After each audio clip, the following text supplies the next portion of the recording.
Bismillahirrahmanirrahim. Innal hamdalillah nahmaduhu wa nasta'inuhu wa nastaghfiruh wa na'udzu billahi min shururi anfusina wa min sayyiati a'malina. Man yahdihillahu fala mudilla lahu ومن يضلل فإن خير الحديث كتاب الله وخير الحدي حدي محمد صلى الله عليه وسلم وشر الأمور محدثاتها فإن كل محدثة بدعة وكل بدعة ضلالة وكل ضلالة في النار. Assalamualaikum warahmatullahi wabarakatuh. Alhamdulillah, syukur kita kepada Allah Subhanahu wa taala. Pada pagi ini kita dapat menyambung, kita dapat meneruskan pembelajaran kita berkenaan dengan kita mencari hikmah di sebalik pembukaan dan penutupan 114 surah di dalam Al-Quran, yang mana alhamdulillah dengan rahmat Allah kita dah sampai dan selesai pada membicarakan tentang surah Al-Hijr, yang merupakan surah yang ke-15 di dalam Al-Quran, dan ia merupakan surah yang berada pada juzuk yang ke-14. Alhamdulillah dengan rahmat Allah jua pada hari semalam kita telah memasuki perbincangan tentang pembukaan dan penutupan suratul Nahli, yang merupakan surah yang ke-16 di dalam susunan surah-surah dalam Al-Quran, yang mana suratul Nahli ini juga merupakan surah yang berada pada juzuk yang ke-14. Semalam kita telah membincangkan tentang sudut yang pertama bagi pembuka dan penutup suratul Nahli, iaitu pembukaan suratul Nahli. Allah menyebutkan tentang perintah kepada Nabi SAW supaya bertenang, tidak tergesa-gesa dalam menyampaikan dakwah. Begitu juga pada penutupan suratul Nahli pada ayat ke-127, Allah mengulang kembali penyebutan tentang dakwah, iaitu dikaitkan dengan perintah bersabar dalam menyampaikan dakwah.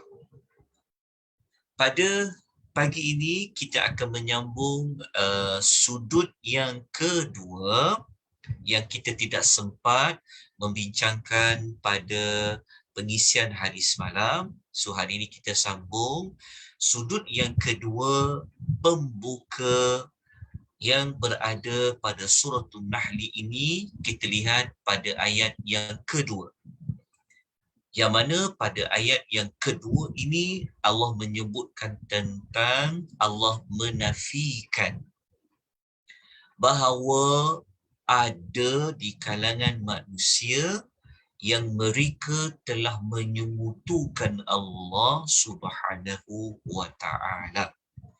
Jadi pada ayat yang kedua Allah menyebutkan tentang perbuatan mensyirikkan Allah Subhanahu wa ta'ala. Jadi kita lihat kepada ayat yang kedua, Allah, ayat yang kedua kita lihat pada penghujung pada ayat ini Allah menyebutkan a'udzubillahi minasyaitonir rajim. Ata amrullahi fala tasta'jilu.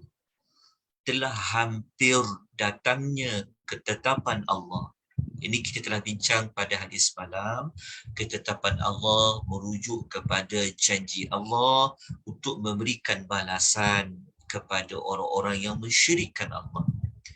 Kemudian Allah Subhanahu wa taala membersihkan, menjauhkan, menyucikan dirinya dengan menggunakan kaedah tasbih.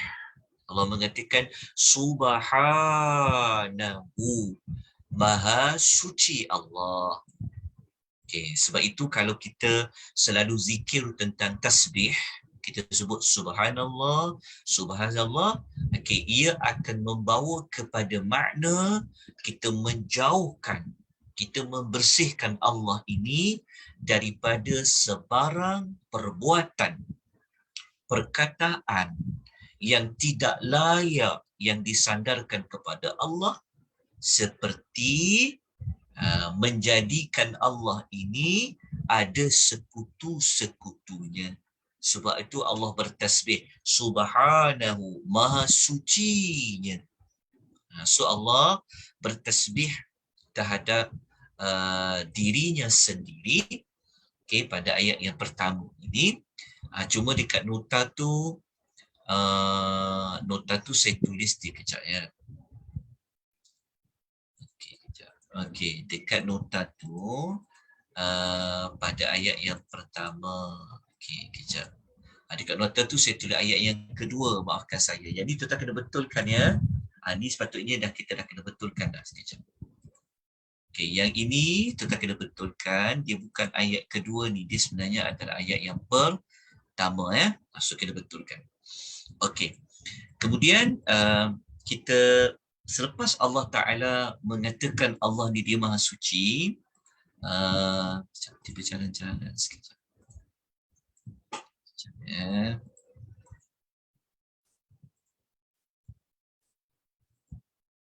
Okey. Kemudian Allah mengatakan wa ta'ala, dan maha tinggilah Allah ini. Kemudian Allah mengatakan Allah mensucikan dirinya, Allah meninggikan dirinya daripada apa?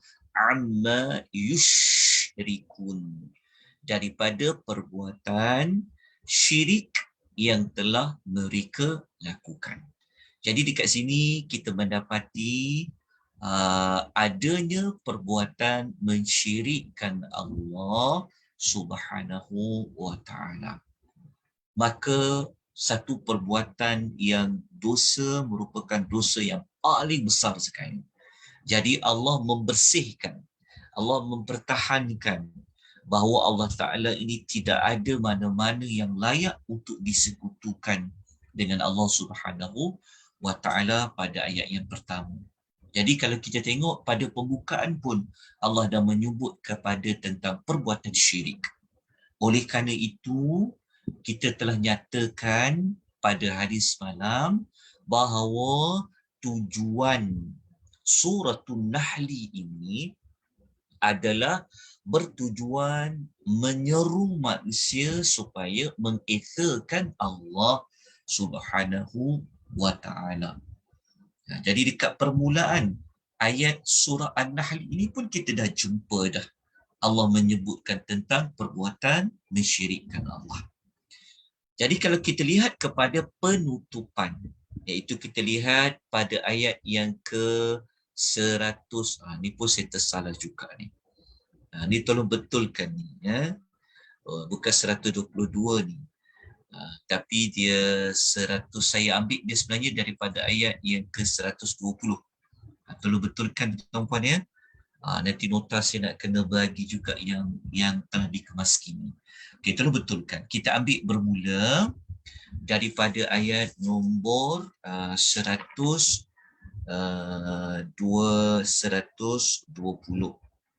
120 ya. Ya. Ayat tu ayat nombor 120. Oh, dia begini. Kejap ya. Kalau tuan-tuan tengok Al-Quran, sebenarnya isu syirik pada penutupan ni dia berada juga, sebab tu saya tulis ayat 122 tu. Sekejap, saya lihat. Sebab saya tak bawa semua ayat. Okay, sekejap saya sebut-sebut, saya makan sekejap. Okey. Kalau kita tengok isu tentang suratul Nahli kan. Okey. Kita tengok pada ayat nombor 120. Okey. Saya bawa contoh ayat 120. Tapi dekat nota ni 122. Okey. Ayat dia sebenarnya begini. Dia bermula ayat 120 sampai 122. Itu sebenarnya yang lebih tepat. Jadi kekalkan juga ayat 122 ni, tapi kita bermula daripada ayat 120. Sebenarnya ayat 122 ini berkaitan dengan syirik. Dia bermula daripada ayat 120 sehingga 122. Okey, tulis maklumat seperti ini. Okey, cuma di dalam nota saya mengemukakan ayat yang bermula daripada 120. Saya bawa contoh ayat 120 sahaja. Okey. Jadi tuan-tuan kena rujuklah ayat 121, ayat 120, ayat nombor 122. Okey, bukan, maafkan saya sikit kebetulan. Minta maaf tuan-tuan ya. Dalam puasa ni. Okey, begini. Kalau nak lebih tepat lagi, okay, kita tulis semula. Ayat 120 sampai nak tepat lagi kita tukar. Okey, 123. Maafkan. 123. Ambil 123. Ia lebih lengkap. Lebih lengkap. Saya 120 sampai ayat nombor 123. Okey. Ayat 120 ni, ini cerita tentang agama Nabi Allah Ibrahim. Okey. Lepas tu kena tengok Al-Quran. Okay, siapa yang ada mushaf, dia ada Quran terjemahan, tuan-tuan boleh buka terus muka surat nombor 281. Jadi setiap kali kita masuk pada kelas pembuka penutup surah ni, tuan-tuan jangan bergantung pada nota saja. Jadi terus buka kepada Quran terjemahan. Kenapa kena buka Quran terjemahan? Yang pertama, tuan-tuan boleh menyemak dari sudut nota yang saya kongsikan ini. Jadi kalau ada tersalah, terus tegur. Sama ada secara verbal ataupun secara bertulis di ruangan chat. Saya sangat mengalu-alukan mana-mana teguran. Okay. Jadi kalau kita tengok ayat 120 tentang Nabi Ibrahim. Jadi kalau kita tengok ayat 123, Allah Ta'ala menyebutkan tentang perintah ikut Nabi Ibrahim. Ikut Nabi Ibrahim. Okay. Kenapa dengan Nabi Ibrahim ni? Kerana Nabi Ibrahim ni, dia menyeru kepada mengesahkan Allah Subhanahu wa Ta'ala. Kita tulis tuan-tuan. Ambil catatan. Okey. Jadi kita bermula ayat 120 sampai ayat nombor 123. Ini pun dah termasuk dalam penutup. Kenapa penutup? Kerana Suratul Nahli mengandungi 128 ayat. Jadi ini pun dah masuk kepada penutupan. Okey, dalam nota saya hanya mengemukakan contoh ayat nombor 120. Saya tidaklah letakkan dalam nota tu semua ayat. 121, 22, 23 tu tuan-tuan kena rujuk di dalam Al-Quran Karim. Jadi kita teruskan. Contoh, kita tengok contoh ayat dia seperti yang saya paparkan di skrin Zoom tuan-tuan dan puan-puan. Jadi dekat sini kita jumpa nama Nabi Ibrahim. Jadi Allah berfirman, A'udzubillahi minasyaitanirrajim. Inna Ibrahim, sesungguhnya Ibrahim, iaitu Nabi Ibrahim alaihi salam adalah seorang ummatan, seorang ummah. Perkataan ummah, salah satu maksud perkataan ummah adalah merujuk kepada imam, merujuk kepada pemimpin yang menjadi ikutan. Perkataan umat ada banyak makna. Salah satu perkataan umat adalah pemimpin yang wajar, yang mesti diikuti. Sebab tu Allah panggil dia, sebab tu kat sini diterjemah ummah, diterjemah sebagai imam. Okay, pasal Nabi Ibrahim. Kenapa Allah memaparkan, Allah kata Nabi Ibrahim ni sebagai ummah, sebagai imam, sebagai pemimpin yang diikuti? Kerana dia ini qanitan lillahi hanifa. Okay, Allah kata kerana dia qanitan. Qanitan ni dia berdiri teguh. Berdiri teguh ni dia kaitkan juga dengan orang yang ibadatnya banyak. Orang yang selalu ibadah kepada Allah. Jadi orang yang selalu berdiri teguh dalam beribadat kepada Allah, itu dipanggil qanitan. Kemudian dia ini juga hanifah. Hanifah ni maksudnya dia mengikuti ajaran tauhid. Kita pun selalu sebut dalam zikir doa iftitah kan, hanifan muslima wa ma ana minal musyrikin kan. So hanifah ni agama hanif.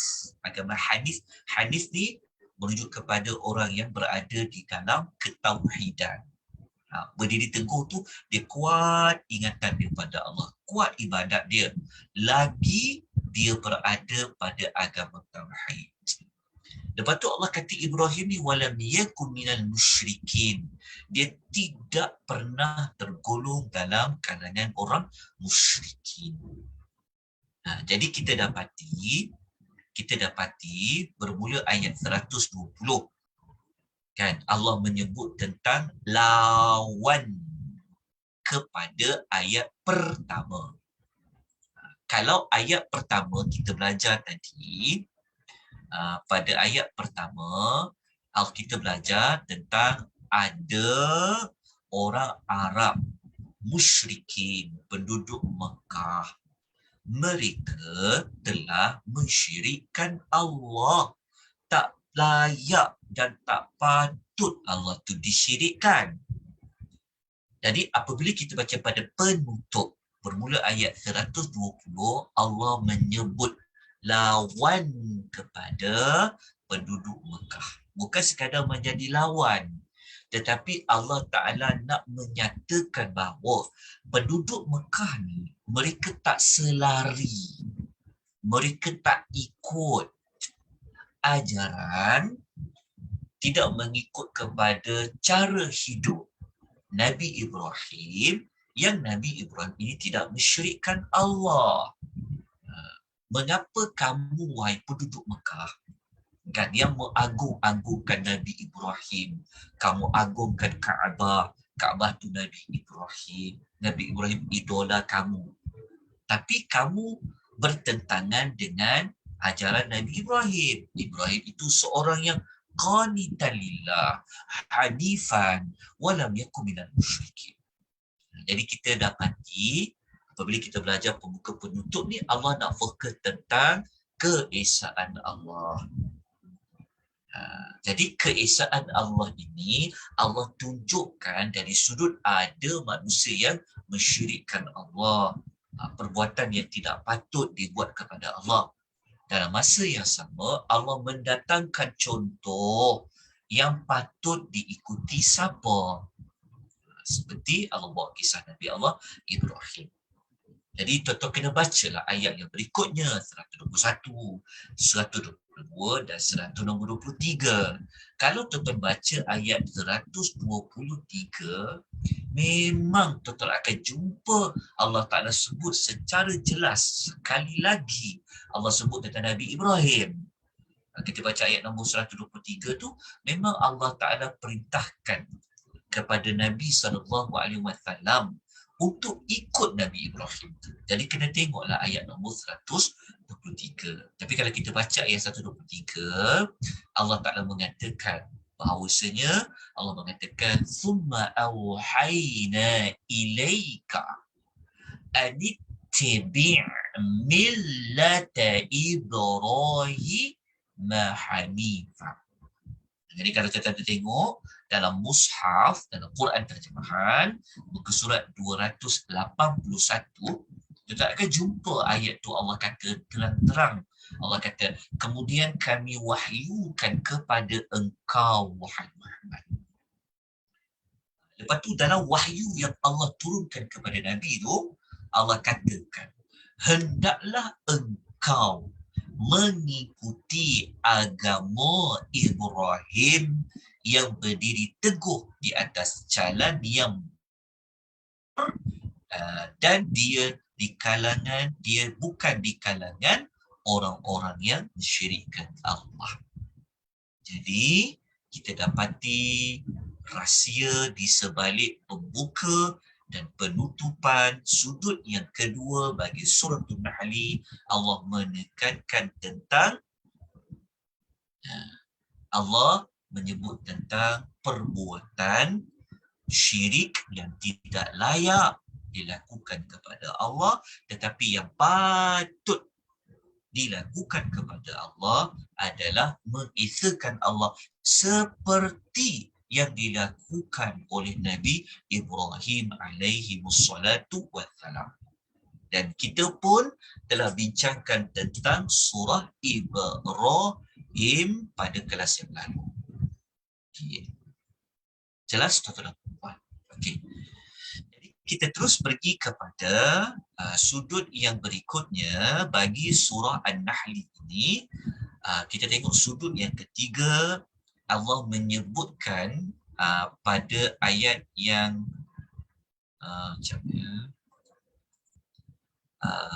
pada ayat yang kedua. Okey, pada ayat yang kedua, saya punya PDF ni dia berjalan-jalan. Okay. Allah menyebut tentang perintah memberikan amalan, memberikan ancaman. Amaran dekat sini, ancaman dekat sini. Okey, dalam bahasa Al-Quran, istilah amaran adalah indar. Itu dipanggil amaran. Memberi ancaman, menakut-nakutkan. Okay, itu pada ayat yang kedua. Jadi kita buka ayat yang kedua. Kita akan jumpa Allah Ta'ala menyebutkan, kita ambil terus kepada yang hujung tu. Bermula daripada an-alziru. An-alziru. Cuba tak perkataan alzir. Alzir. Jadi Allah kata, hendaklah kamu dekat sini merujuk kepada ramainya para rasul. Allah kata, hendaklah kalian semua buat apa? Anziru, memberikan amaran, memberikan peringatan, ancaman. Kepada siapa? Sudah pasti kepada manusia. Manusia yang mana? Ambil balik ayat pertama tadi. Sebab ini adalah ayat nombor 2. Ini sekejap ya. Maafkan saya. PDF saya ni dia berjalan-jalan. Okey. Ini ayat nombor 2 kan. Jadi ayat pertama tadi tentang siapa? Tentang ada manusia yang mensyirikkan Allah. Maka apabila sampai pada ayat yang kedua, kita dapati ayat yang kedua Allah menyebutkan perintah memberikan amaran, ancaman kepada siapa? Kepada orang yang telah mensyirikkan Allah Ta'ala tadi. So dalam ancaman tersebut perlu dinyatakan tentang apa? annahu la ilaha illa ana fattaqun. Maka dalam ancaman yang disampaikan, dalam nak memberi ancaman tadi, dia akan ada ajakan. Dalam ancaman kata, tak boleh kamu mensyirikkan Allah. Berdosa besar, tak patut mensyirikkan Allah ni. Maka perlulah dinyatakan apa yang patut. Maka yang patutnya adalah kena mengatakan Allah ini tiada Tuhan yang layak disembah melainkan dia. Tapi kenapa disebut aku? Ini adalah bahasa pesanan Allah kepada para rasul. Lepas tu Allah gunakan aku. Okay. Lepas tu Allah kata bertakwalah kepada dia. Okay. Jadi kalau kita melihat sudut pembuka, kita dapati dekat pembuka permulaan suratul Nahli, Allah menyebut tentang perintah memberikan amaran, memberikan ancaman. Memberi ancaman tentang apa? Tentang perbuatan mensyirikkan Allah Subhanahu wa taala. Jadi dekat pembuka dia. Apabila kita pergi kepada penutupan, Allah Taala tutup tentang peringatan tadi, ancaman tadi. Tetapi dekat penutup ni Allah Taala ulang isu yang sama, topik yang sama tentang memberikan amaran. Tetapi pada penutupan ni dia ada maklumat tambahan. Walaupun topik sama tentang memberikan peringatan, memberikan amaran, tetapi di sini Allah Ta'ala ada menyebutkan tentang kaedah-kaedah nak menyampaikan peringatan. Nampak tak hubung kait dia? Kalau ayat 2 tadi, Allah tidak menyebut tentang macam mana kaedah, cara, metod untuk menyampaikan dakwah, nak menyampaikan peringatan. Allah cuma sebut isi kandungan peringatan tu tentang apa. Tapi macam mana kaedahnya nak menyampaikan perintah tiada Tuhan yang layak untuk disembah, maka jawab kaedah tersebut, cara tersebut disebutkan oleh Allah pada penutupan. Jadi kita tengoklah pada ayat 125 Allah Ta'ala sebut tentang apa cara nak mengajak manusia kepada mengesakan Allah. Kita tahu perintah dah ada. Cara dia Allah Ta'ala katalah ud'u ila sabili rabbika bil hikmati. Allah kata serulah, ajaklah ke jalan Tuhan kamu. Dengan apa? Bil hikmah. Dengan hikmah. Dengan hikmah. Ini kan cara untuk buat peringatan hikmah. Okay. Hikmah ni, tuan-tuan jangan faham hikmah merujuk kepada mesti cakap lembut je, sopan santun saja. Tidak. Hikmah ni iaitu menyampaikan dakwah mengikut konteks, mengikut suasana, mengikut tahap orang yang kita dakwah tu. Kalau kita perlu bercakap keras, kita kena cakap keras. Kalau perlu kita tegas, kita kena tegas. Bukan semua keadaan kita perlu lembut. Tidak, itu dipanggil hikmah. Lepas tu Allah Ta'ala kata wal mau'izatil hasanah, dengan memberikan pengajaran yang baik. Jadi hikmah dan pengajaran yang baik. Kemudian Allah Ta'ala kata lagi wajadilhum billati hiya ahsan, dan berbahaslah, berhujahlah, berdialoglah, berdebatlah dengan mereka dengan cara yang lebih baik. Okay. Jadi kalau berlakunya saling meminta hujah, maka kemukakan hujah dengan cara yang paling terbaik. Okay, jadi dekat sini kita dapati bahawasanya pada pembuka dan penutupan ada hikmah di sebaliknya. Allah yang susun. Jadi, rupa-rupanya penyusunan ayat-ayat Al-Quran ini dia mempunyai hikmah-hikmahnya yang tertentu. Jadi dekat sini kesimpulannya kita dapati apa? Kita dapati bahawa kita tidak boleh tinggalkan perbuatan memberikan ancaman, menyampaikan dakwah, mengajak manusia kepada mengesahkan Allah, menegakkan kalimah la ilaha illallah. Tetapi ada cara-caranya. Seperti mana yang kita belajar pada ayat 125. Kemudian kita pergi kepada sudut yang keempat bagi suratul Nahl. Sudut yang keempat pada pembukaan suratul Nahl kita dapati pada ayat yang kedua. Kita ambil semula ayat tadi tu, tapi pada ayat yang kedua ni kita nak fokus kepada perintah bertakwa pada ayat yang kedua. Jadi kita tengok ayat yang kedua. Kita tengok yang ke hujung tu. Pada perkataan fattaqun,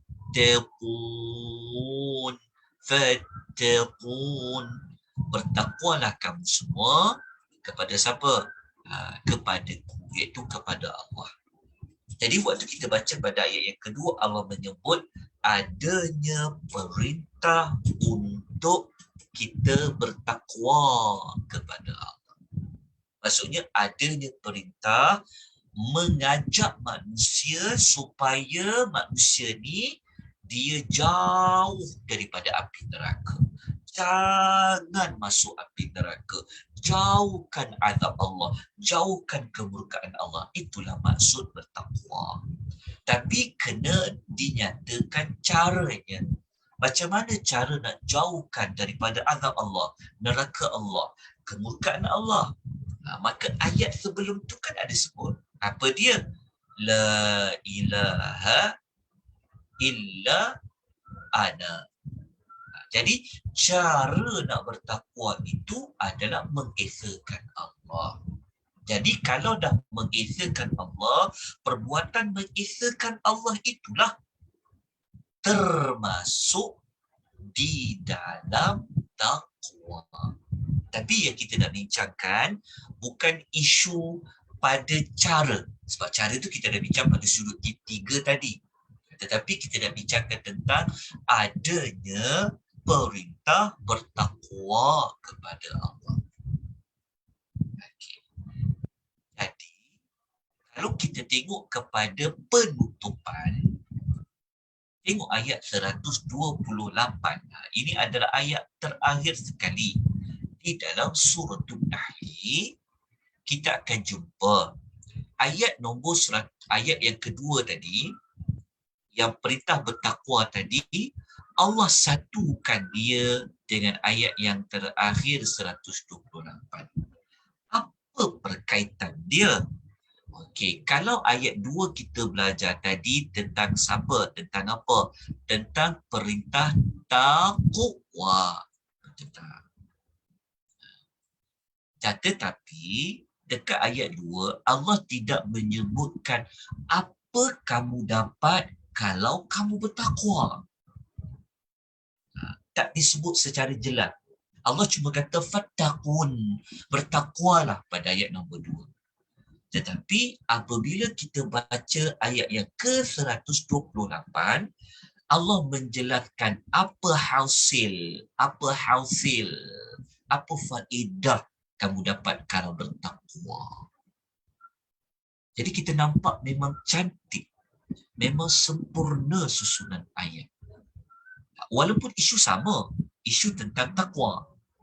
Tapi dekat sini bukan ulang semula perintah takwa tetapi secara sudut lainnya sebenarnya Allah nak kata hasil bertakwa. Secara tak langsung apabila orang tahu apa faedah bertakwa, maka dia akan capailah kepada maksud perintah bertakwa. Sebab manusia ni, kalau kita nak suruh dia, kan, nak suruh manusia tu buat sesuatu, maka manusia ni dia akan melihat apa kelebihan dia. Maka pada penutup Allah sebut kelebihan dia apa. Jadi kita kena baca ayat dia tu secara lengkap. Jadi kita baca dekat ayat 28, Allah menyebutkan innallaha ma'alladhina taqaw. Jumpa dekat sini perkataan taqwa kan? Ittaqaw, taqwa. Tapi Allah sebut apa hasil dia kita dapat kalau bertakwa. Innallaha ma'alladhi. Iaitu Allah bersama dengan orang bertakwa. Jadi kalau kita ada usaha nak jadi orang bertakwa, Allah akan bersama dengan kita. Apa maksud bersama? Okey, kena catat di dalam nota. Bersamanya Allah ini adalah kebersamaan Allah yang khusus. Bersama dekat sini merujuk Allah Ta'ala akan bagi perlindungan, Allah Ta'ala akan kabulkan doa dia, Allah Ta'ala akan bagi kebahagiaan kepada dia. Itu maksud bersama. Allah bersama, maksudnya Allah Ta'ala dekat dengan orang bertakwa. Dia ada masalah, Allah Ta'ala tolong. Dia berada dalam keadaan dia susah, Allah bantu dia. Kalau ada mana-mana musuh nak aniaya dia, Allah jaga dia, Allah bagi perlindungan. Itulah maksud bersamanya Allah dengan orang yang bertakwa. Jadi kita dapati bahawa pembukaan dan penutupan pada ayat yang kedua dan 128 ni mempunyai keterikatan. Jadi itu kita hanya dicampat. Kalau kita ada waktu panjang, kita boleh cari lagi. Kita akan dapati susunan ayat itu memang dia ada keterikatan. Walaupun nombor ayat dah naik 128, bukan ayat tu dia macam okey, ayat 2 lain, ayat 3 lain, dia. Tapi kalau kita betul-betul amati, kita akan dapati dia ada saling hubungkan antara satu sama lain. Kalau kita nak buat modul tu 128 ayat ni, kalau kita nak kaitkan antara satu sama lain tu boleh tu. Tapi itu kena masuk kepada modul tadabbur ayat by ayat. Tapi cukuplah dengan kita melihat beberapa sudut pembuka dan penutup. Moga-moga modul seperti ini dapat menambahkan rasa iman kita kepada keagungan Quran. Baru kita faham Quran ni memang dari Allah. Sebab kita nak mencari rahsia kan, nak mencari bukti, iya ke Quran ni dari Allah. Kita dah yakin dah. Betul tak? Sebab kita beriman. Tapi nak nampak lagi lengkapnya, sempurnanya Quran, tak ada kelompangan, tak ada sekian-sekian kekurangan, maka dengan cara kita belajar ni pun kita dapati, susunan ayat tu Masya Allah. Ada hikmahnya. Itulah tujuan yang paling besar. Kenapa kita buat modul ni? Bukan sekadar kita nak menggali maklumat, nak tengok apa perkara penting yang ada pada surah tersebut, tetapi tujuan utamanya kita nak melihat, nak mencari kesempurnaan kalam Allah. Dia tak macam kalam kita. Kita kalau cakap, benda yang tak betul cakap, kita cakap. Betul tak? Kadang-kadang kita cakap tu tak kena pada tempat. Tetapi Allah tidak. Tidak ada sama sekali mana-mana kalam Allah yang sia-sia, yang tidak ada faedah, yang tidak kena pada tempat. Tetapi kalam Allah ini merupakan kalam yang sangat sempurna. Tidak ada sedikit pun sebarang cacat celanya. Kalau tuan-tuan nak lebih lagi, macam kita rasa saya nak tengok lagi kelengkapan Quran ni, tuan-tuan kena masuk modul yang keempat nanti. Maksudnya modul yang berikutnya, insya-Allah dalam susunan modul tu kita akan belajar tentang perkaitan surah An-Nahlu ni dengan surah Hijr. Itu kita akan melihat sudut persamaan, perbezaan. Itu kita kena masuk nanti kepada modul yang lain. InsyaAllah, nantikan. Doakan, semoga Allah Ta'ala beri kita kesempatan nak mempelajari sudut hubungan antara susunan surah di dalam Al-Quran. Dan percayalah, lepas tu habis belajar tajuk, kita akan dapati bahawa Quran ni, walaupun dia duduk pada surah-surah berbeza, duduk pada juzuk-juzuk berbeza, sebenarnya ia mempunyai berkaitan yang tak boleh dipisahkan. Sebab apa? Sebab dia adalah kalam Allah. Dia adalah perkataan Allah. InsyaAllah, doakan kita sampai pada modul itu. Okey, ini sahaja yang dapat saya kongsikan pada maklumat dekat dalam Suratul Nahli. Okey, jadi kita terus pergi kepada surah Al-Isra. Okey, surah Al-Isra. Okey, surah Al-Isra. Okey, surah Al-Isra ni saya letak nota tu asing satu je. Okey, jadi kita kena tengok surah Isra. Okay, sebelum tu tuan-tuan dapat tak nota surah Al-Ithra? Ada tak? Dapat kan? Okey. Sebelum tu saya jawab dulu soalan dekat ruangan chat di Zoom. Ada rakan kita bertanya. Okey, saya minta rakan-rakan ni kalau ada yang nak bertanya dekat ruangan komen di FB, yang tengok secara langsung di FB ataupun yang tengok cara rakaman tak sempat nak tengok pada kali ini, nanti tinggalkan soalan. InsyaAllah saya akan cuba jawab dengan kadar ilmu yang saya ada. Okey, ada yang bertanya, susunan surah dalam Al-Quran pun adalah daripada Allah. Okey, soalannya betul ke daripada Allah? Okey, susunan ayat memang para ulama sepakat dia adalah tauqifi. Cuma susunan surah ni berlaku perbezaan pendapat di kalangan para ulama. Berlaku perbezaan pendapat. Okey, ada yang kata kebanyakan surah ni susunannya memang dari Allah. Memang ia berdasarkan kepada tunjuk ajar Nabi untuk susun surah kepada para sahabat. Ada sikit surah yang ijtihad daripada para sahabat.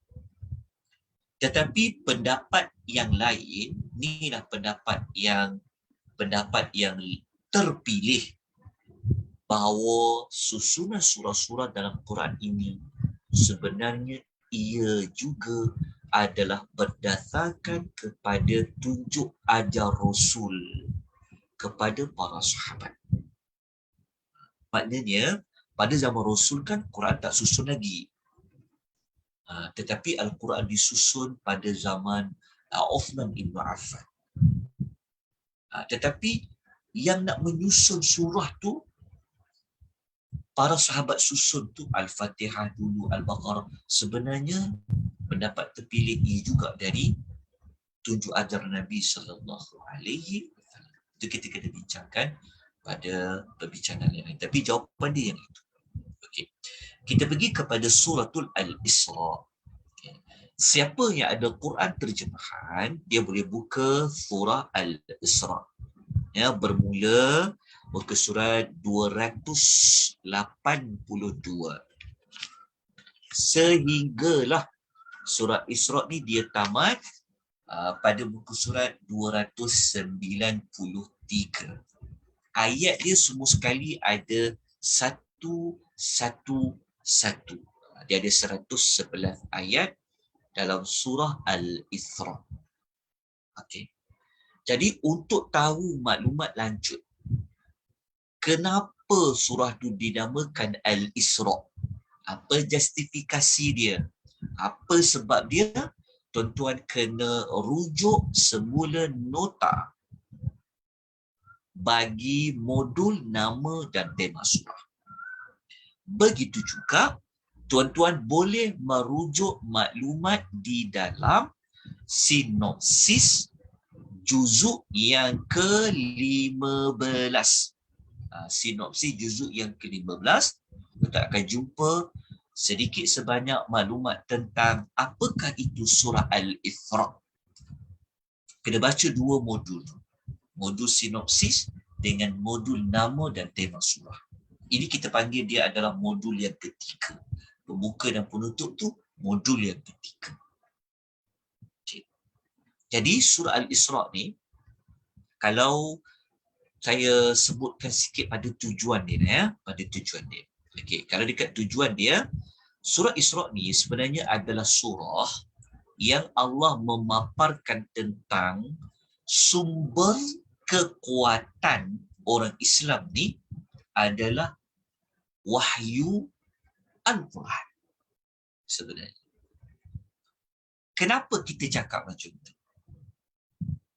Kerana surah Al-Isra ni tuan-tuan ya. Okay, tak apalah, saya tunjuklah sikit maklumat tentang surah Isra ni. Okey, kalau tuan-tuan buka dekat nota tajuk sinopsis, tajuk sinopsis surah Al-Isra. Okey, saya paparkan.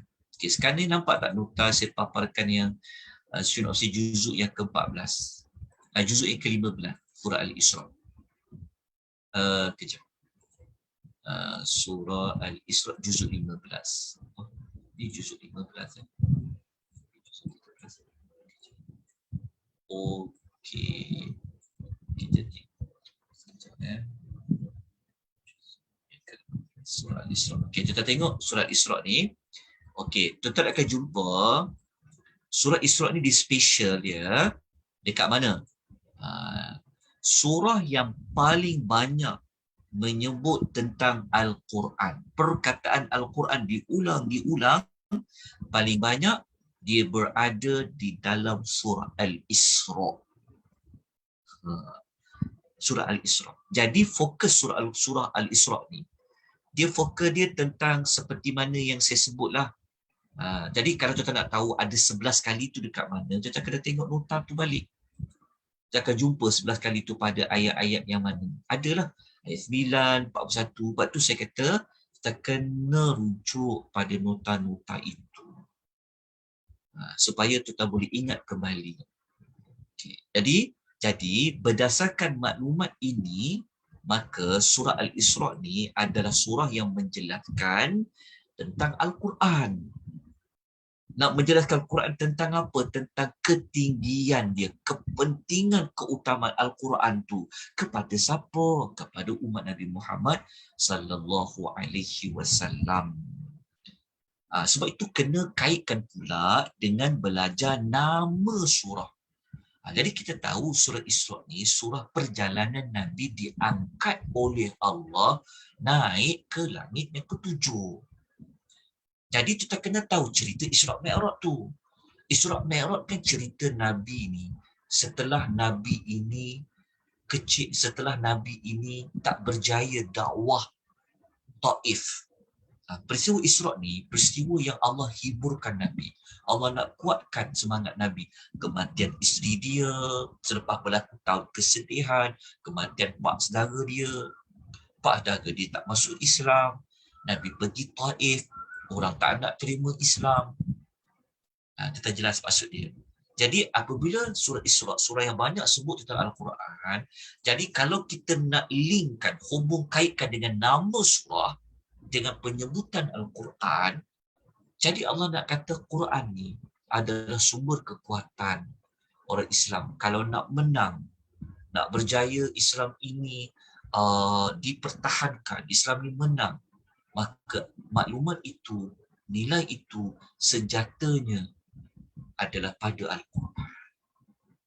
Tapi kita tak sempatlah nak ulas tentang maklumat-maklumat tentang Al-Quran dalam surah Isra. Sebab itu kita cerita dekat sinopsis dengan nama surah. Jadi kita nak bincang dekat sini adalah tentang apa pada pembukaan dan penutupan surah Al-Isra. Okay. Jadi kita lihat pada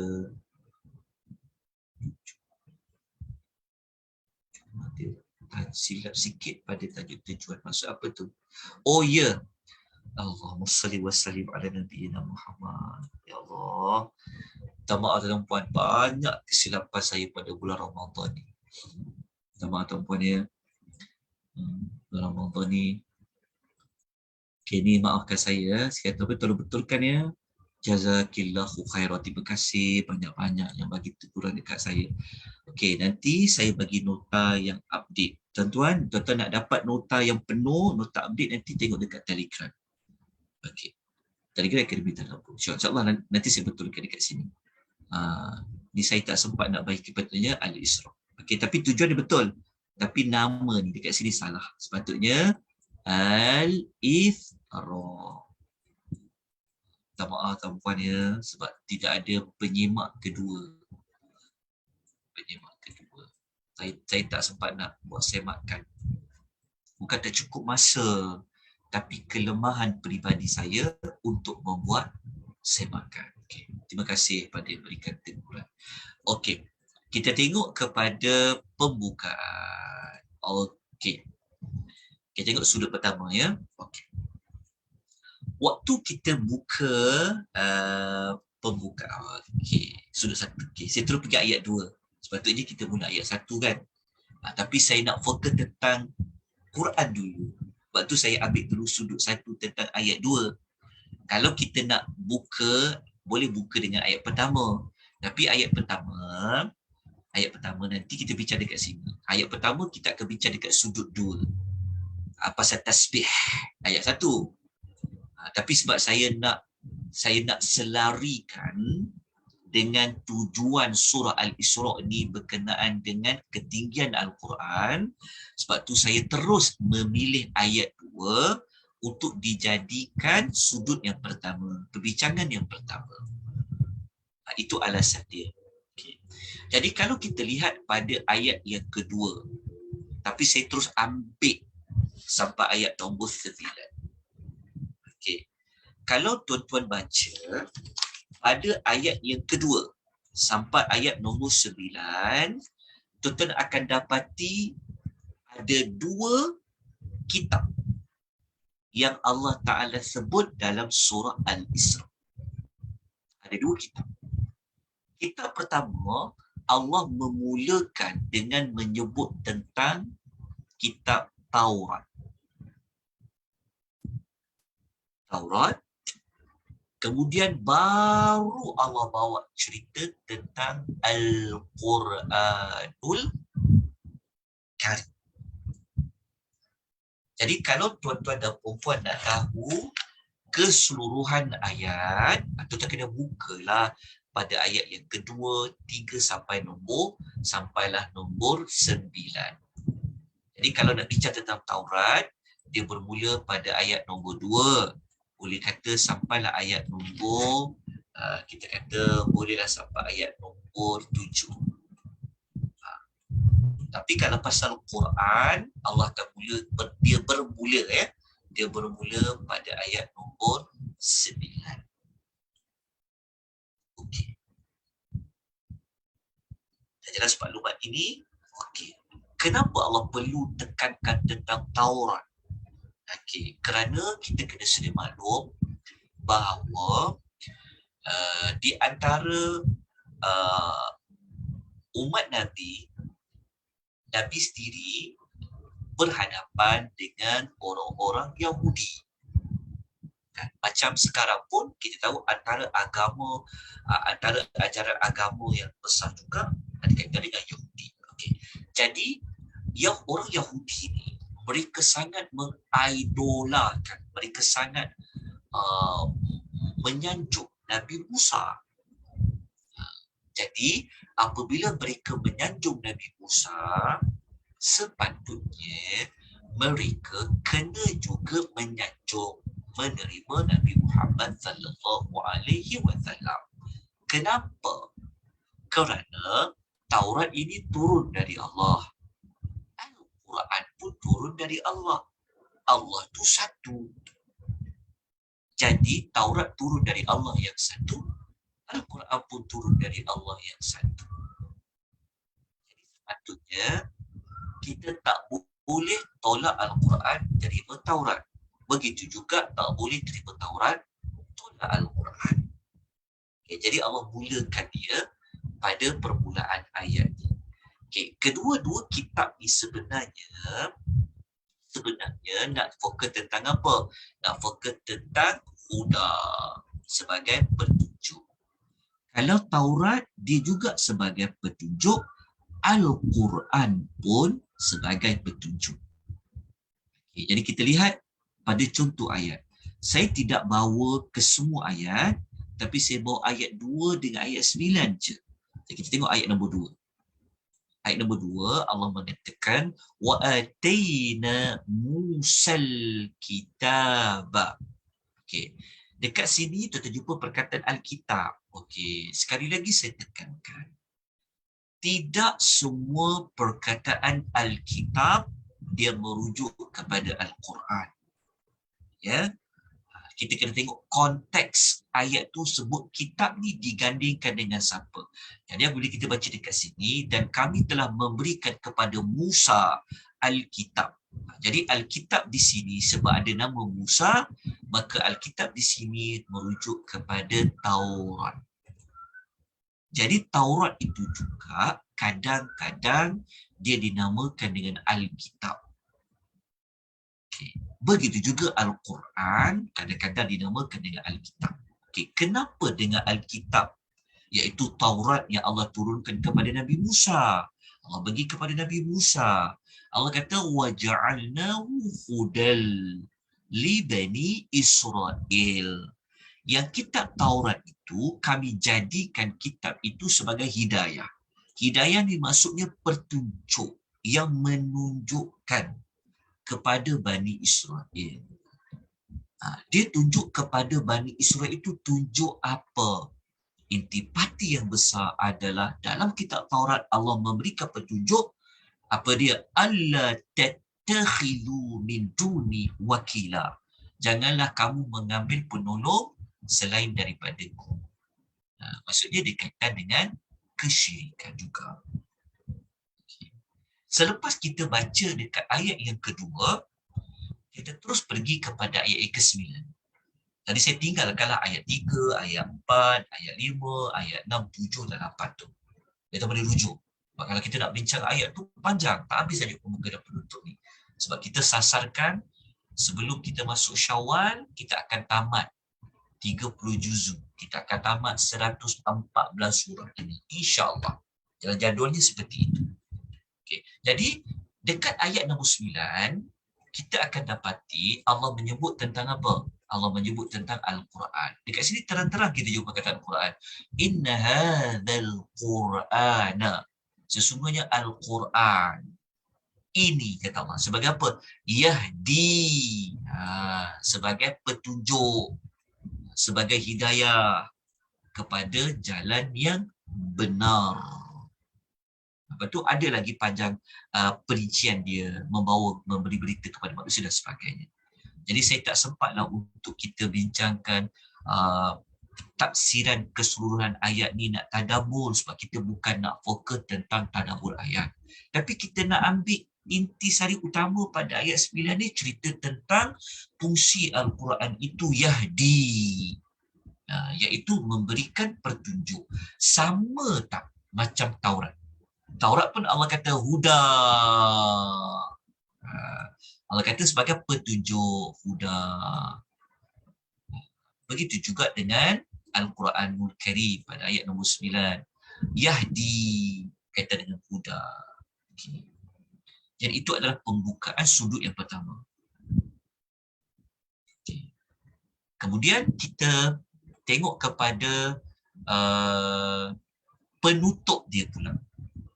Okay. Pada penutup surah Al-Isra ni, Allah gunakan konsep yang sama macam dekat penutup. Dekat pembuka. Kalau pembuka Allah memulakan dengan kisah kitab Taurat, lepas tu Al-Quran, penutup pun Allah buat macam tu. Jadi nak tahu penutup tu, kita kena terus pergi bermula ayat nombor 104. Ayat 104 sehinggalah ayat nombor 108. Okey, kita akan dapati dekat sini Allah gunakan kaedah macam ayat 2 dan 9 tadi. Kalau ayat 2 Allah mula menyebut tentang kitab Taurat, pasal Nabi Musa, maka dekat penutupan Allah guna kaedah yang sama, Allah menyebut dulu tentang Nabi Musa. Lepas tu baru Allah sebut tentang Nabi Muhammad dikaitkan dengan Al-Quran. Jadi dekat ayat-ayat ini saya letakkannya, dia punya istilah dia nak faham, kita nak bincang tentang mukjizat. Nabi Musa dan mukjizat kepada Nabi Muhammad iaitu Al-Quran. Jadi kita lihat pada ayat nombor 101. Allah, saya terambil ayat awal pula sekejap. Allahumma salli wa sallim ala nabiyyina Muhammad. Okey, dekat sini tuan-tuan baiki sikit. Tuan-tuan ambil dia. Tuan-tuan ambil dekat sini, tuan-tuan tulis dia ayat nombor 101. Okey, dekat sini tuan boleh mulakan dia dengan ayat nombor 101. Ini kekalkan juga, tapi boleh ambil juga daripada ayat 101 sampai ayat nombor 108. Okay.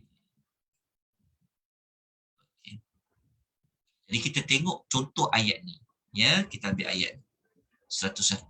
Okay. Kita nak tunjuk kisah Nabi Musa tu. Okay. Kita tengok ayat 101. Okey, Allah mengatakan walaqad atayna Musa tis'a ayatin bayyinat. Allah kata, dan sesungguhnya kami telah memberi kepada Musa 9 mukjizat, 9 tanda yang membuktikan bahawa Nabi Musa itu adalah rasul daripada Allah. Jadi kita jumpakan ayat 9. Okey. 9 mukjizat ni, siapa-siapa yang dah ikuti kronologi kisah Nabi Musa sebanyak 40 siri, kita telah terangkan 9 mukjizat tu apa. 2 mukjizat yang utama adalah pada tongkatnya dan pada tangan Nabi Musa alaihi wassalatu wassalam. Jadi kita bacalah ayat 102, 103, 104 sampai 105. Allah menyebut pula tentang Nabi Muhammad sallallahu alaihi wasallam. Allah kata apa? Wa bil haqqi anzalnahu wa bil haqqi nazal. Allah kata, dan dengan kebenaran kami, dan dengan kebenaran, kata Allah, kami turunkan Al-Quran. Kami kat sini tak adalah perkataan Al-Quran, tapi perkataan Al-Quran dekat sini. Dia ada dekatnya tu. Anzalnahu. Hu tu, nya tu merujuk kepada Al-Quran. Allah kata, dan dengan kebenaran kami turunkan Al-Quran. Maksudnya Al-Quran ni benar. Isi kandungannya itu membawa kepada kebaikan, membawa kepada petunjuk. Bukan cerita dongeng, bukan ayat manusia yang reka, dia dari Allah. Jadi kau itu benar. Lepas tu Allah kata wabil haqqi nazal, dan dengan meliputi segala kebenaran dia diturunkan. Okey. Kemudian Allah menyebut tentang tugas Nabi sallallahu alaihi wasallam, wa ma arsalnaka illa mubasysyiran wa nadhira. Jadi kita nak tengok dekat sini bahawasanya mula-mula Allah menyebut tentang siapa? Nabi Musa kan? Pada ayat 101 tadi, Nabi Musa. Kemudian Allah tutup, Allah ulang pula kisah tentang Nabi Muhammad sallallahu alaihi wasallam.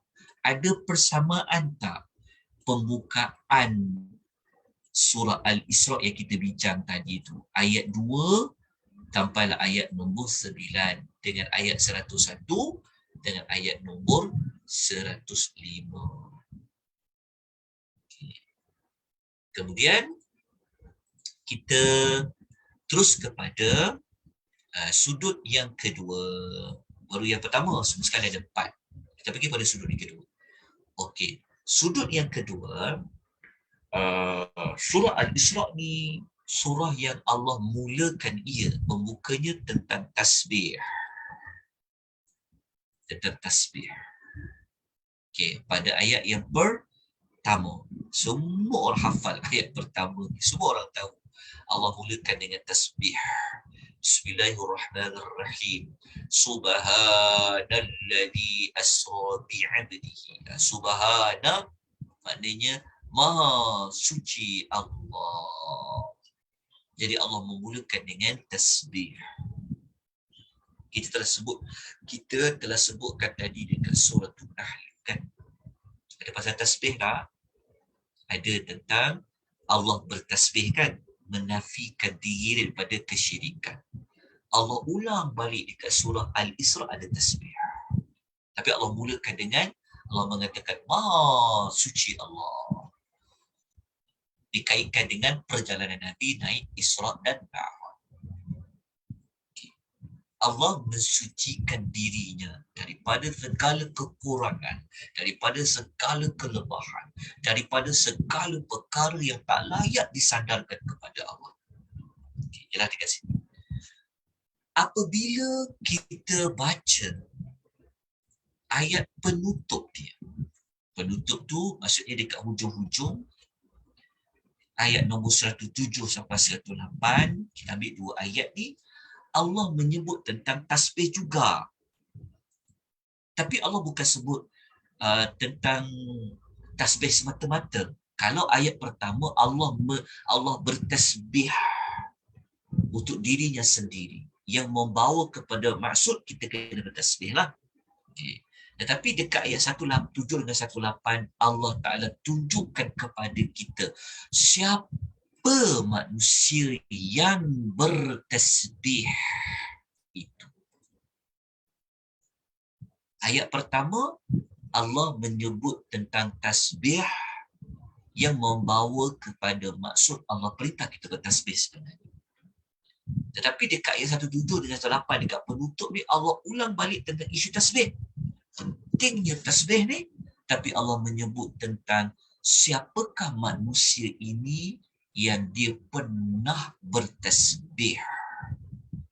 Allah menyebut contoh dia. Siapa manusia itu? Okay, jadi kita kena lihat ayat dia 107 dengan 108. Jadi kita nampak ada perkaitan ayat 1 dengan ayat 7 dengan 108. Pembuka dia dan penutup. Okay, kita tengok. Siapa mereka ni? Okay. Kalau kita baca dekat ayat 107 daripada 111 ayat, kita akan dapati Allah menyebut orang yang bertasbih tu siapa.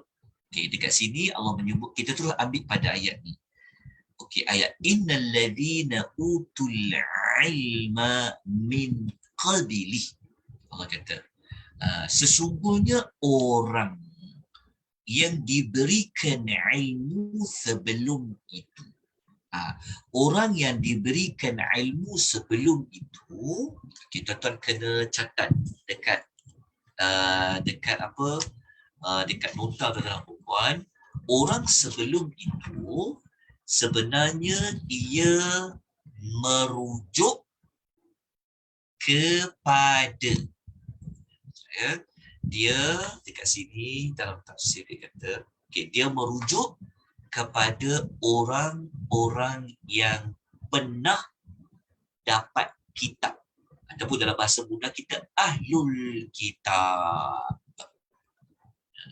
Ahlul kitab. Sama ada dia Yahudi ke, dia Nasrani ke, dia terpanggil ahlul kitab. Maksudnya, ayat 107 ni dia nak cerita tentang Al-Quran. Okay, nanti kita sebut tentang Al-Quran tu. Tetapi dekat sini kita nak fokus tentang ada ahlul kitab yang dia ni, dia sangat terkesan, dia faham ayat Quran tu kata apa, maka kita akan tengok dia buat apa. Mereka ni sujud. Kita jumpa perkataan, mereka sujud. Okay. Mereka sujud. Okay. Apabila mereka sujud, pada ayat 108, Allah menyebutkan tentang mereka cakap apa kepada Allah ketika mereka ini sujud. Maka Allah mengatakanlah mereka buat apa? wa yaquluna, serta mereka. Mereka ni siapa? Mereka ni adalah ahlul kitab, yang mereka membaca Al-Quran. Maknanya mereka yang sempat lah. Mereka tahu tentang Al-Quran tu, mereka buat apa? Mereka akan mengatakan Subhana Rabbina. Jumpa tak perkataan tasbih dekat sini? Sama tak macam ayat pertama? Kalau ayat pertama Allah kata Subhanalladzi asra. Kalau ayat 108 ni Allah kata mereka mengatakan Subhana Rabbina. Mereka mengatakan dalam sujud mereka Maha suci Rabb kami. Maknanya dekat sini kita dapat mengetahui, oh rupa-rupanya ayat ini Allah menyebutkan contoh manusia yang bertasbih kepada Allah. Siapa manusia yang bertasbih kepada Allah tu? Jadi kita kena tengoklah pada ayat 107 kita akan jumpa mereka tu siapa? Mereka tu inilah alladina utul ilma min qabli. Mereka yang Allah berikan ilmu sebelum turunnya Al-Quran, iaitu ahlul kitab. Rupa-rupanya bertasbih ni bukan syariat hanya untuk Nabi Muhammad. Isu tentang tasbih, menyucikan Allah, mengagungkan Allah, memuji Allah ni sebenarnya sudah dilakukan oleh orang-orang yang terdahulu. Okay. Jelas maklumat ni? Okey, kita terus pergi kepada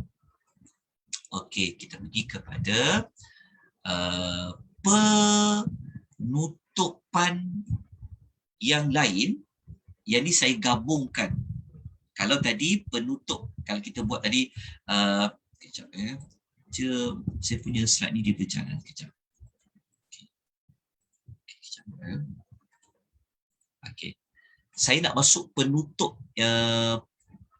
yang kedua. Bukan nak macam ni.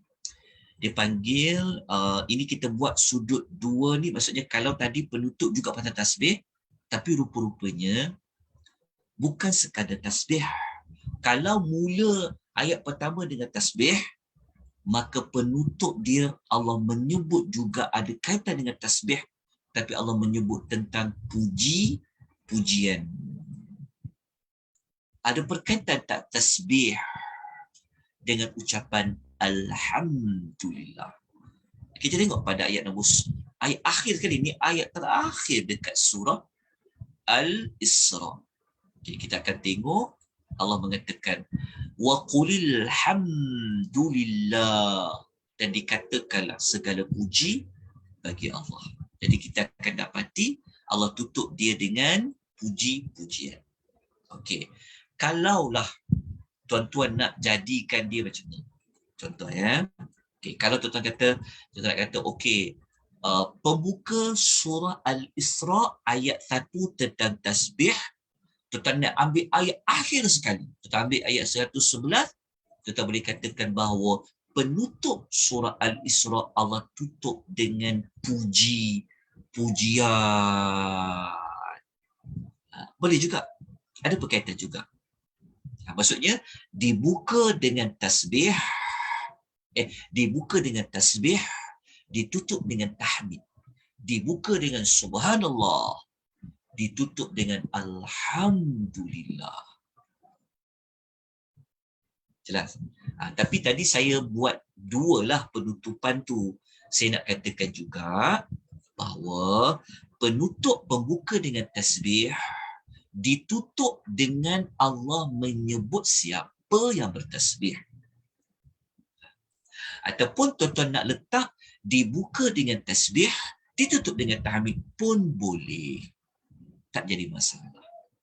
Jadi kita nampak cantik. Okey. Jelas tentang puji-pujian ni kan? Okey. Jadi ini ayat 111 kan? Surah apa ni? Al-Isra kan? Okey. Lepas surah Isra, surah apa? Surah Al-Kahfi kan? Nanti besok kalau kita belajar Al-Kahfi, Allah mulakan pula dengan puji-pujian. Nampak tak? Nanti kita contohkan macam ni. Sekejap ya. Okay. Kalau kita buka surah Al-Kahfi. Al-Kahfi. Al-Kahfi. Besok kita belajar, insya-Allah.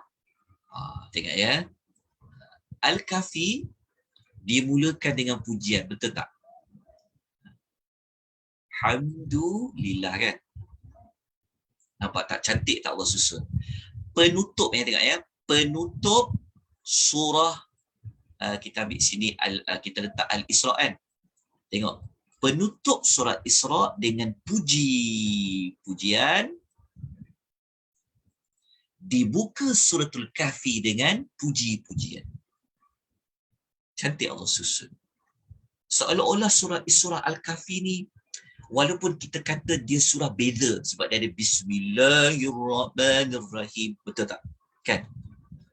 Tetapi kalau kita amati betul-betul, seolah suratul Kahfi ni dia tak terpisah pun sebenarnya dengan Al-Isra tu. Sebab ayat terakhir surah Al-Isra disebut tentang puji-pujian kepada Allah. Lepas tu dia sambung terus suratul Kahfi, bawa semula tentang Alhamdulillahilladzi anzala ala abdihi. Betul tak ayat ni? Ala abdil kitab kan? Tengok kan, cantik kan? Allah sambung surah Al-Kahfi tu dengan puji-pujian. Jadi kalau kita baca surah Isra ni, kita sambung Al-Kahfi, kita teringat. Oh, contohnya kita baca Al-Isra hari ni. Besok kita baca Al-Kahfi. Kita akan teringat. Oh, semalam aku baca dekat penutup tentang puji-pujian. Tapi hari ni aku mulakan dengan puji-pujian. Nak menunjukkan kepada kita, Masya Allah. Allah Ta'ala ni dia mulia. Kita nak kata, ditutup dengan puji-pujian, dibuka dengan puji-pujian. Kalau kita ambil surah Al-Isra mula-mula, dibuka dengan tasbih, ditutup dengan puji-pujian. Lepas tu dibuka balik dengan puji-pujian. Cuba gabungkan dengan Fatihah. Kita letak Al-Fatihah kat sini. Al-Fatihah dekat sini.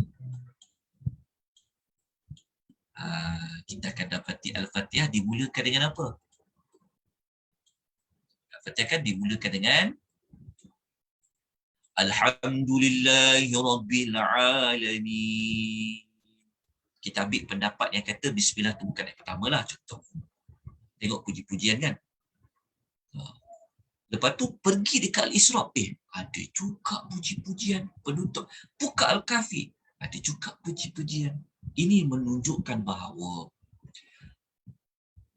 satu surah kepada satu surah ni, dia ada, dia seolah seperti tali tu aja dia sambung. Dia bukan terputus. Sebab tu kita tak boleh tinggal mana-mana surah tu. Sebab itu kita jangan, Quran ni jangan pilih nak belajar surah yang famous je. Surah popular je. Surah tak popular dia tak nak belajar. Jangan. Dia akan jadi seolah tak lengkap.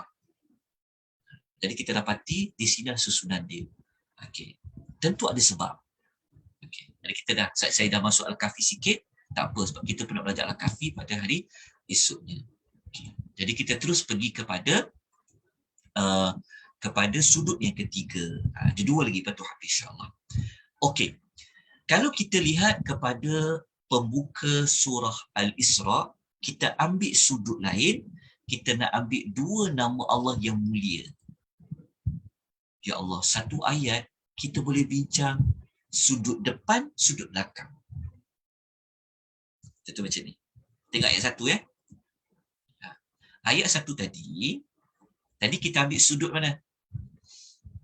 Kita ambil sudut depan kan? Ni kita ambil sudut belakang pula.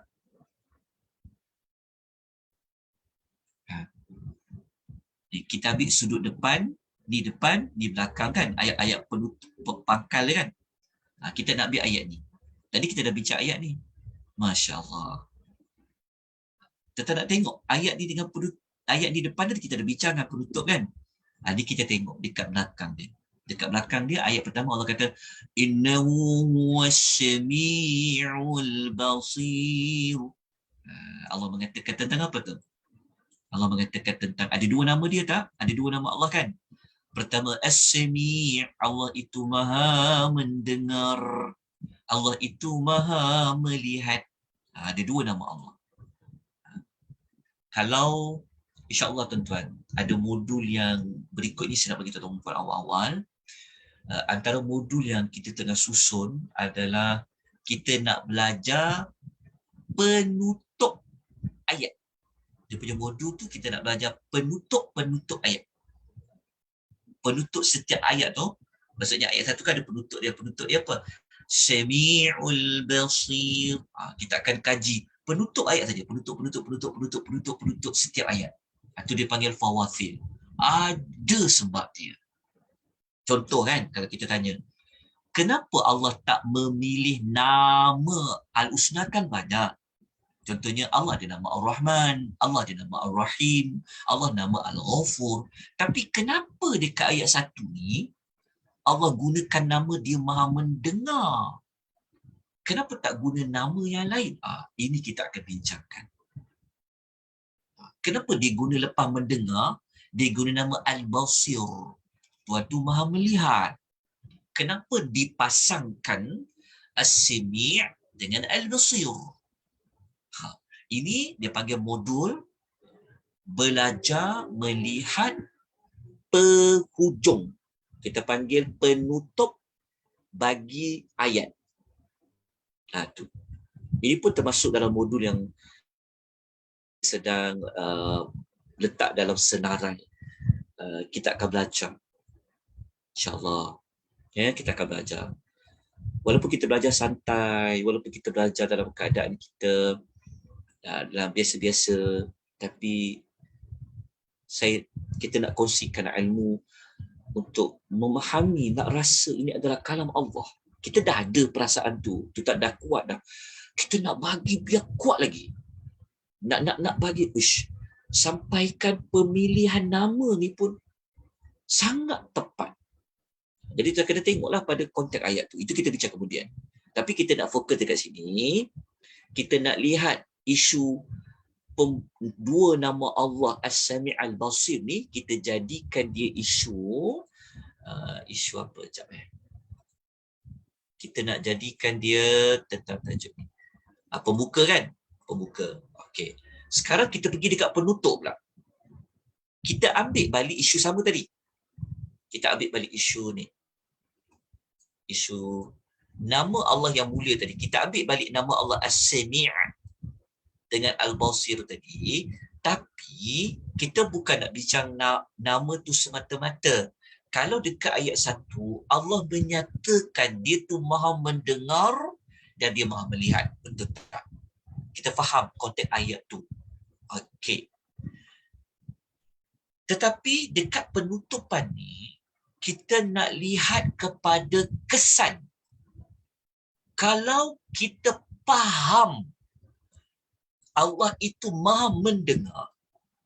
Kalau kita faham Allah itu dia maha melihat, maka apa kesannya kepada manusia? Maka pada penutup surah Al-Isra ni Allah menerangkan kesan dia. Yang kita nak, yang rupa-rupanya ada sebab kenapa Allah sebut Sami' pada ayat pertama tadi itu. Jadi dekat penutup kita akan belajar tentang apa? Kesan orang yang beriman dengan dua nama tadi. Jadi apa dia punya kesan dia?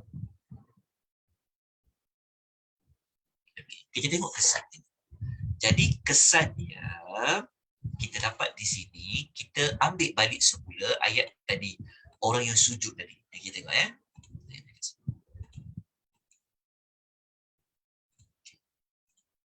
Sikit ke puan, nak habis dah ya. Sikit lagi. Okey, kita tengok dekat sini. Kesan dia apa? Okey. Kita baca ayat 107 ya. Kita tengok Allah kata kepada Nabi sallallahu alaihi wasallam. Allah kata qul aminu bihi aw la tu'minu. Tuhan kata, katakanlah. Allah minta Nabi cakap kepada penduduk-penduduk Mekah. Allah kata kepada Nabi Muhammad, Allah kata, cakap dekat mereka. Kepada siapa? Kepada orang yang ingkar. Nak cakap apa? Aminu bihi. Pertama Allah kata, sama ada kamu beriman kepada Quran, au la tu'minu, atau kamu tak nak beriman kepada Al-Quran. Okey, apa maksud dia? Tuan-tuan dan puan-puan. Okay. Ayat ni, okey. Ayat ni membawa maksud begini. Bukan ayat ni Allah nak suruh mereka pilih. Oh, kalau macam tu boleh pilih lah tak nak beriman dengan Quran. Bukan maksudnya macam tu. Dia sama macam ayat yang lakum dinukum waliyadin. Bagi kamu agama kamu, bagi kami agama kami. Bukan maksudnya Allah nak suruh kita ada pilihan menganut agama lain. Bukan. Ayat ni sebenarnya Allah Ta'ala nak katakan kepada orang-orang yang kafir membawa maksud seperti ini. Sebenarnya Allah Ta'ala dia nak agungkan, Allah Ta'ala nak agungkan diri dia. Allah Ta'ala nak agungkan diri dia.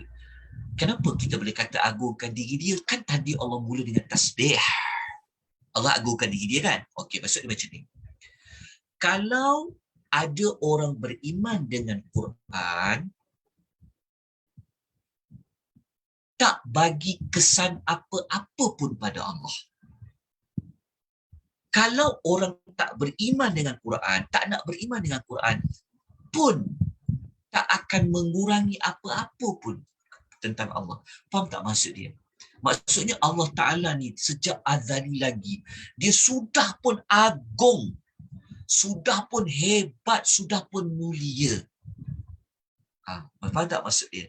Maksudnya kalau orang beriman dengan Quran pun, Allah Ta'ala ni dia tetap dah agung dah. Tetapi kalau orang tak nak beriman dengan Quran, tidak akan mengurangi sedikit pun keagungan Allah. Itulah maksud dia. Okay, boleh faham tak? Okay. Kemudian Allah Ta'ala kata, kerana sesungguhnya orang yang diberikan ilmu sebelum itu, ni kita sebut tadi, orang diberi ilmu ni adalah ada di kalangan ahlul kitab. Mereka ni apabila dibacakan Al-Quran, mereka segera tunduk dan patuh. Okey, warna hijau ni isi penting kita. Maksud dia, kita nak kaitkan tadi. Kenapa Allah memulakan dengan namanya Sami' dengan Basir? Rupa-rupanya, kalau kita faham Allah tu mendengar, okey, Allah tu maha melihat apa yang berlaku, maka tak akan ada orang yang boleh jadi sombong. Tak faham tak? Takkan ada orang yang rasa diri dia tu bagus. Tetapi kalau dia faham Allah tu maha melihat, maka dia akan buat apa?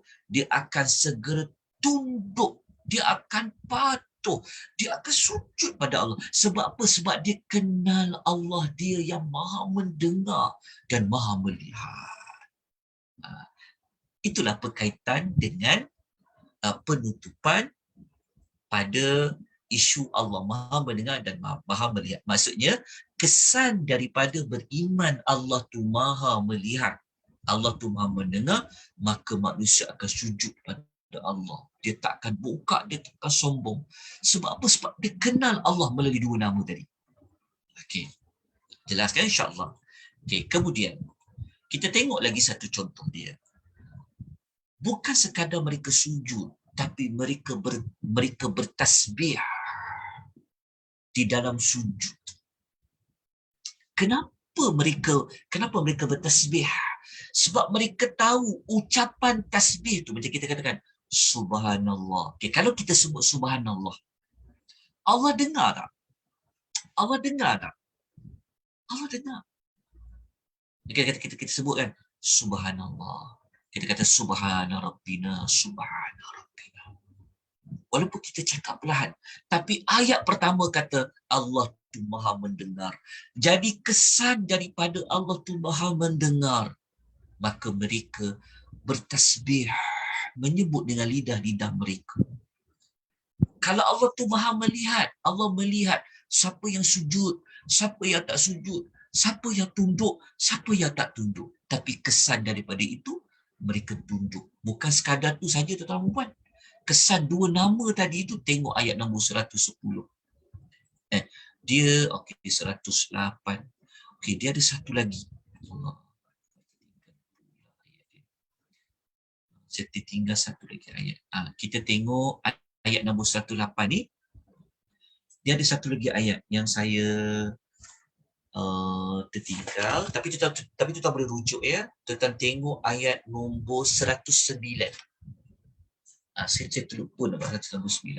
Tapi dia termasuk dalam ayat ni lah. 107, 8, 9 sampai 110. Okay, kalau tuan baca ayat nombor 109, kesan daripada mereka faham Allah tu semi' dengan basir.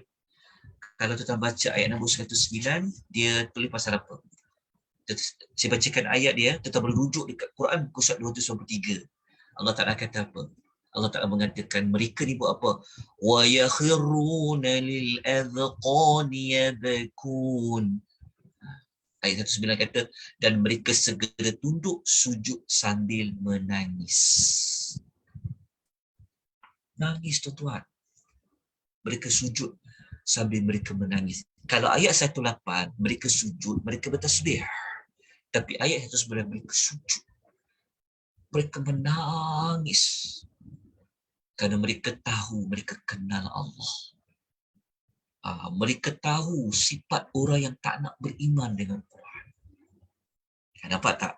Jawapan dia kan rupa-rupanya pada penutup memberikan lagi penjelasan kenapa Allah sebut ayat pertama sami' dengan basir. Rupa-rupanya dekat penutup ni Allah nak menerangkan kalau kamu dah kenal aku ini as-sami', aku ini al-basir, maka kamu kena buat apa?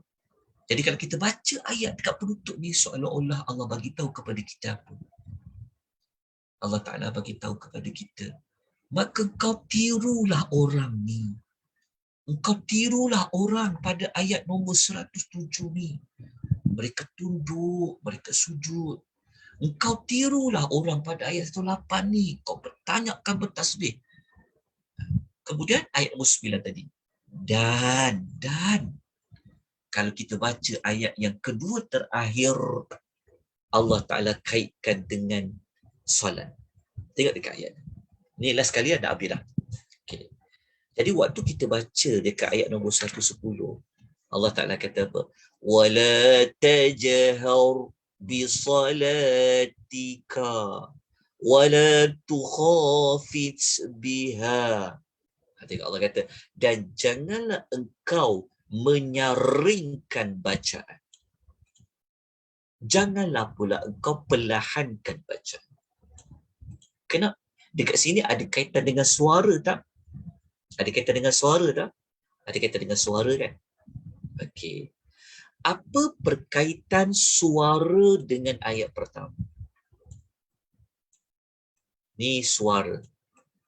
Cara bacaan. Ada kaitan tak dengan Allah tu Maha mendengar? Ada kaitan tak dengan Allah tu Maha mendengar? Ada perkaitan kan? Okey, dekat sini kita nampak bahawa ayat pertama kata dia Maha mendengar. Kalau Allah tu dah Maha mendengar, kau kena buat macam mana? Mendengar. Kena buat apa? Allah sebutlah tentang bacaan dalam solat. Janganlah nak menjerit-jerit, nak nyarikan suara. Kan Allah tu dengar. Ada kaitan? Ada kaitan. Okey, cuma saya nak kena jelaskan sikit kat sini. Okay. Dekat sini dia terjemahkan doa kan? Bisolatika ni. Bisolatika dekat sini. Okey, tuan-tuan catat ya. Tuan-tuan catat. Okey. Ada beberapa makna. Apa maksud solatika? Solatika. Okey. Makna yang pertama adalah merujuk kepada makna doa. Inilah doa. Kita sebut tadi maksud doa. Makna yang pertama solatika itu adalah doa. Okay. Makna yang kedua memang membawa maksud solat itu sendiri. Maknanya bacaan di dalam solat. Makna kedua kata, solatika tu maksudnya adalah solat.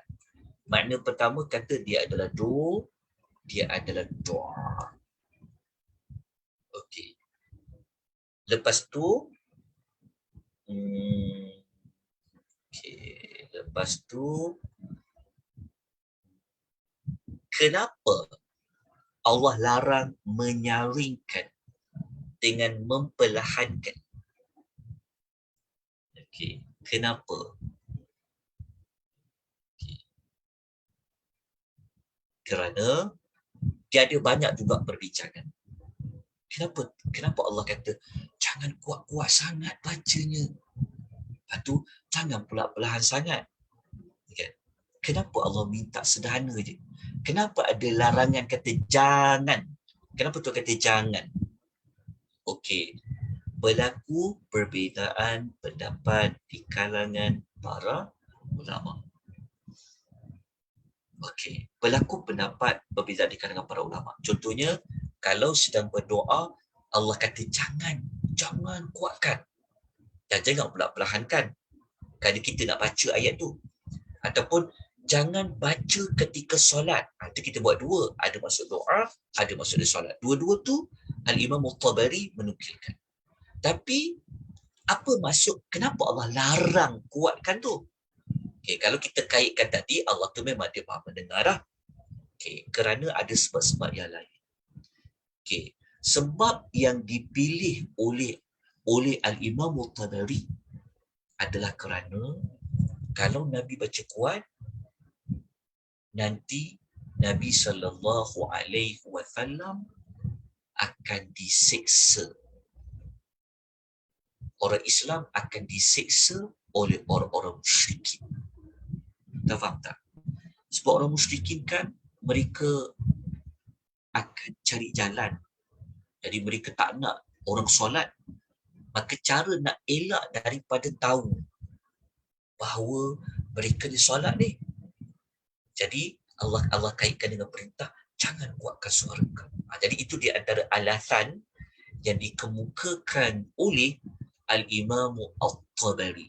Bukan Al-Imam Al-Tabari yang menyebut tentang alasan tersebut tu. Tapi Al-Imam Al-Tabari menukilkan. Tapi ini adalah pendapat Ibnu Abbas, pendapat Sa'id bin Jubair, pendapat Muhammad Ibn Sirin, pendapat Atha, pendapat Qatadah di kalangan para tabi'in. Dan pendapat ini dipilih oleh Al-Imam Al-Tabari. Wallahu ta'ala alam. Okay. Jadi, kita dah jumpa perkaitan antara pembuka dan penutupan bagi suratul Al-Isra.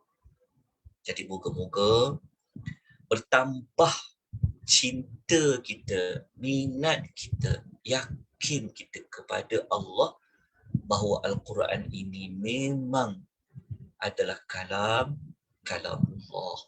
Kata-kata Allah yang tersusun, yang ada perkaitan, yang tak sia-sia, memberi makna kepada kita. Jadi moga-moga Allah memberikan kita lagi ruang untuk kita meneruskan pembelajaran kita pada hari esok insya-Allah dengan suratul Al-Kahfi. Jadi saya berhenti di sini sebab kita pun dah hampir 1.5 jam ni. Jadi saya minta maaf kalau mengambil waktu yang lama kepada tuan-tuan dan puan-puan. Okey. Saya buka mana-mana penambahan maklumat, ada yang nak bertanya dan sebagainya. Silakan tuan-tuan dan puan-puan. Kalau ada. Kalau tiada, kita jumpa insya-Allah besok kita masuk suratul Kahfi dengan surah Maryam.